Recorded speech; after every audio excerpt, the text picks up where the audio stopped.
ህዝብ ይሁንታውን ባልሰጠበትና አሻራውን ባላኖረበት መንገድ የተሰራ ምንም ነገር የለም። ብሔራዊ ጥቅሙን ማስከበር ያልቻለ መንግስትና ህዝብስ እጣ ፈንታው ምንድነው? የባህር በር ጥያቄያችንን ለምሳሌ ከሰላምና ደህንነት አንፃር የብሔራዊ ጥቅም ጥያቄ ሆኖ ሊቀርብ ይችላል። የቀጠናው ሀገራትስ ይህንን ጥያቄ በምን መልኩ ነው መመልከት ያለባቸው?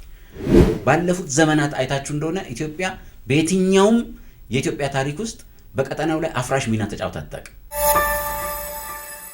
ብሔራዊ ጥቅሙን ማስከበር ያልቻለ ሀገር እንደ ሀገረ መንግስት መቀጠል ነው የማይችለው። በሀገረ መንግስት ግንባታ ሂደት ውስጥ የፓርቲ ፖለቲካ ምን አይነት አስተዋጽኦ ነው ያለው?